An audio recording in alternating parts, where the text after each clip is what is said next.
The Wealth and Work Futures Lab is a team of researchers, strategists, and human centered designers working with employers, policymakers, practitioners, and communities to help build healthier and more compassionate futures.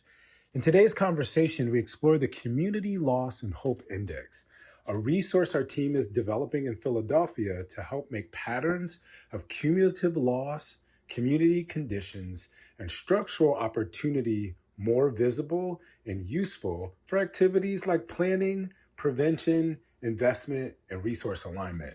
Its purpose is to better understand the challenges communities are navigating every day while also exploring what conditions help people, families, and neighborhoods imagine and build better futures that they desire.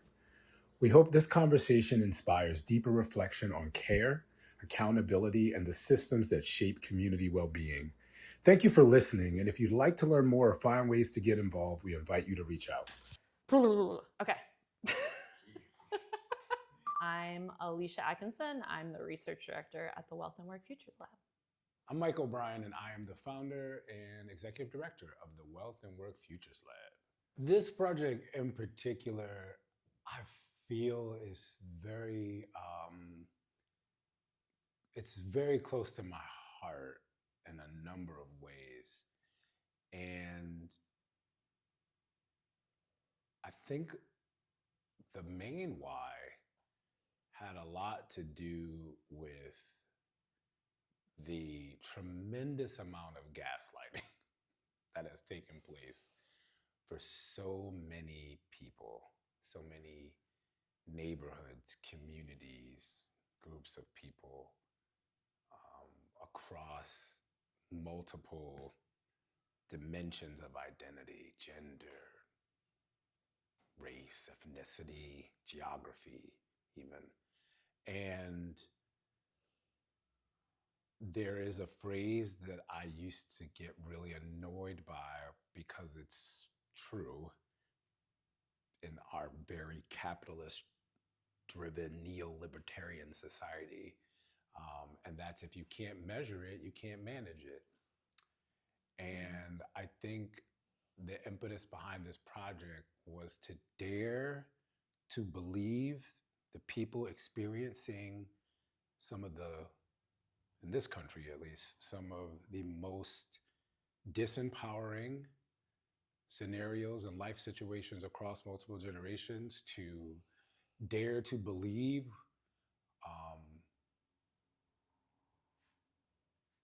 I saw a video today that this woman was brilliantly describing how women are taught to carry pepper spray, do this, do that, to protect themselves from men. But then when something happens to women, they're not believed. But then they're taught again, keep protecting yourself from the men. And then the men go, well, not me, I'm not that guy. And it's like, so where do you put that? I thought it was a perfect parallel to all of this, and actually subsumed into what we're talking about with these forms of harm and loss and stressors that people are living through daily. What is it like to dare to believe that people are telling the truth? And those truths, many of them are facts about how their lives work.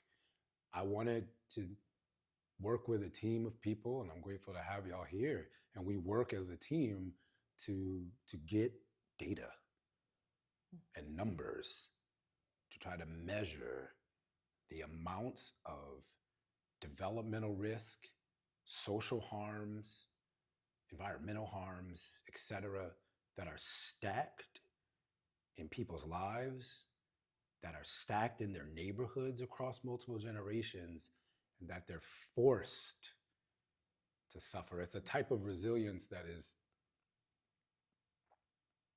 sacred because it's forced on people. It's not the kind of resilience you want to have a child have to birth, or to have a mother or a father or a family as a neighborhood have to birth. And that is the realest why behind this project. Can we illuminate it to measure it? And then can we co-design and collaborate with those folks and the systems players, public and private, who are not responsible for the multiple generations of the problem, because some of those folks are only 40 themselves in those positions. But can in the roles that they're in, that are playing a role in people's lives, can we partner to craft a world that's at least one iterative step better for them, for everybody, but particularly for those living at the margins and their children? That's the why. I think what is powerful about this work, beyond it being like, as Mike was saying, deeply diagnostic and deeply honoring lived reality, is this expansion from thinking about the individual as the unit of measure, thinking about how a lot of our data is focused on the individual. Therefore, a lot of our what we measure matters, and a lot of our solutions focus on the individual. I think, we think about the household as an ecosystem, we think about the family, and what I do really find powerful about this work is that we are trying to map this at the community level, believing that community, especially when it comes to loss exposures, both material and social, fractures in communities are experienced not only on the individual level, but on the community level. So in this way, I think we think about community as the environments, social, emotional, physical space that people are experiencing these environments. And I think on the other side, we believe, again, community is not just a metric, but actually a part of the solution, a part of the hope solution. We believe that these conversations need to be based in community, that community is actually the unit of intervention where people can cultivate safety for themselves, safety for their family. And so I think that's that's one of the ways we're thinking about it. Yeah. But what would you say, Mike? Yeah, I think the other way we're thinking about it too is like, who is or isn't a part of community, right? Like, it's one of the widest used terms, particularly in the academic sense, but it means everything and then like almost nothing. And I learned a lot from a community member on a project I was working on in Strawberry Mansion when she was talking to the police. So this project's all about trauma and like teaching the police about trauma, but then also like teaching the neighborhoods about trauma, and then how do the neighbors advocate, and even, how do you get the police to shift their practices, right? Like, there was a lot of interesting work happening. What that project forced me to do was see the humanity of people. And this is what this woman said, and the police officers as well. And what this woman said to the police officers in that room was like, I need you to clarify something for me, because either you're a part of the community or you're not. So is it that the police are a part of the community and you want to help solve some problems, including your own that you've got with how you police and how you work with the neighborhood, et cetera? Or is it the community and you're an outside entity and the police come into community? Right. But you're never a part of community. Right. And you need to make that choice. And I was in the corner like, yeah. But it also opened up for me this space about the option that people have, or that systems have, to either be a part of community or not. And what does that mean? It doesn't mean you're a part of the neighborhood, but are we in community? Funders, I think it's a question for them. I think it's a question for, the municipality at large, the city agencies. I mean, I think it's a question for a lot. Us doing the research and the design thing. Like, this is a question for all of us to sit in. Can we recognize each other's humanity, even in the context of these systems that do create harm? And can we sit in the fact that multiple truths exist in the same space and at the same time? And if the goal is community, what part are we all playing in that, without erasing that the neighborhood still has identity? And I might be an outsider there, and that's okay, right? And like, we can work through all that. These are all just thoughts, though, that I'm still working through in this work, because it's complex and it's not straightforward. Man, if you don't have hope, what you living for? I mean, it's true. It's like, and I'm being funny about it, but at the end of the day, part and parcel to the definition of trauma is powerlessness, or the experience of powerlessness, helplessness, a lack of control. In fact, a traumatic experience is also often defined by the fact that what's happening to you, you cannot escape. It is impossible for you to escape what is happening to you in that moment. And if you live a life habitually in those places, your body will respond with dis-ease, with ill health. Your body's not meant to live in states of stress. Your body's not meant for long periods of time, right? Your body's not meant to be habitually and chronically. So without hope, you know, like you will probably be sicker. You will probably not cognitively be able to do your best. And that to me is like ground level human development basics on like why hope is just important for an individual. It'll help you find the center of your locus of control to have some form of agency, even if it's just, am I putting on my left shoe or my right shoe first? It might just be the little thing that you have that can get you to a next moment to experience some form of empowerment. And I think that's, it's really basic, but I also think it's really huge for a lot of people. Going back to the earlier answers, I'll say, actually, someone hit me up the other day because they were like, Michael, I want to quote you on something that I think you said. And I said, well, what's that, right? And she said, I remember you saying to me, I made good choices because I had good choices presented to me. I said, that sounds like me. And I think I remember exactly what you're talking about. But that to me is like how, like, hope matters, because you're not going to be able to create hope for yourself by yourself all the time. You need people and community and people investing in you and et cetera. And so that agency piece, like, you need outside support for that.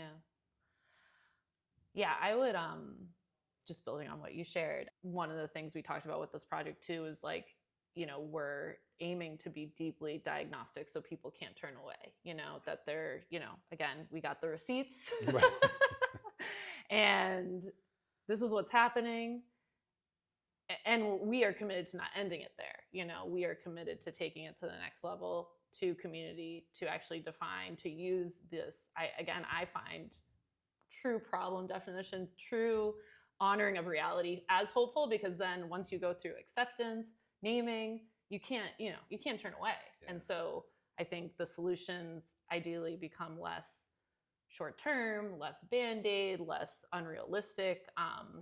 And I think we can get more honest about what's actually going to make some of the shifts that we want to see for people and for a community. And just building on what you already said, I think, you know, taking it out, you know, I think there has been almost gaslighting in the use of hope, right? Or resiliency of like, this lives in the individual. And I think there is this commitment of thinking structurally and thinking more on that environment level. I remember learning about like, what is this? Like coerce, or what do we talk? We talk about coerced opportunity, right? Like, or like this idea of like, what is true mobility, I guess, without options, you know, because you can't, that's mobility without options isn't mobility. It's just one person, you know, telling you what path to go on, which is not the future that we believe it should be, right? Who has choices, who doesn't? So I think you said it really well. Thank you. I think you did too.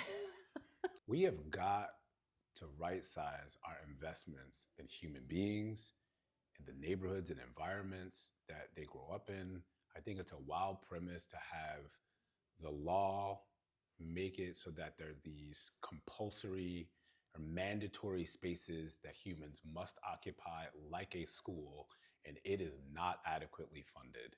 We can no longer support, or we should no longer be willing to support the use of tax dollars to poison the body's central nervous system, particularly during the most crucial stages of human development, 0 to 5, and adolescence, roughly 11 to 26 years of age. I think it's egregious. And like, this should hopefully have us understand how our defiance and our unwillingness to honor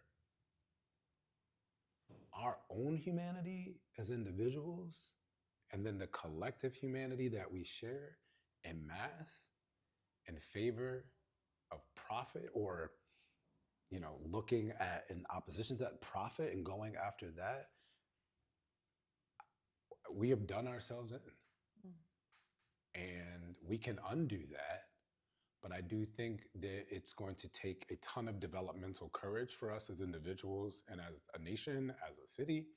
I think it is going to take an ability and willingness to unlearn and relearn and be coachable on what it means to attune to the humanity of people. This doesn't mean that there are not times in which people might need to be removed to a different place in society because they are choosing to continually create harm. I want to be very clear that I'm not saying that the investment in humanity of the magnitude of my statements means that nobody's on the hook for anything. No, responsibilities are still there, etc. But I think we have gone way overboard with this idea of individual responsibility, where just peel back the onion on most of those stories and you see a network of people, a network of choices and opportunities that other people are investing, and it's much more environmental and much more collaborative than the narrative or story puts forward. And so that's my hope, is that we will begin to truly right size our monetary investments because we want to invest in the humanity of, let's just say, Philadelphia at large. I hope we start looking at loss, looking at the reality of loss in people's lives and community, and giving people more space to, heal, process, metabolize, be with each other, to slow down, I guess. And I guess that is an investment. Slowing down takes investment. And yeah, I hope we are able to see places, see communities as, ways to, seed better futures, because I think right now we're looking away. So that's what I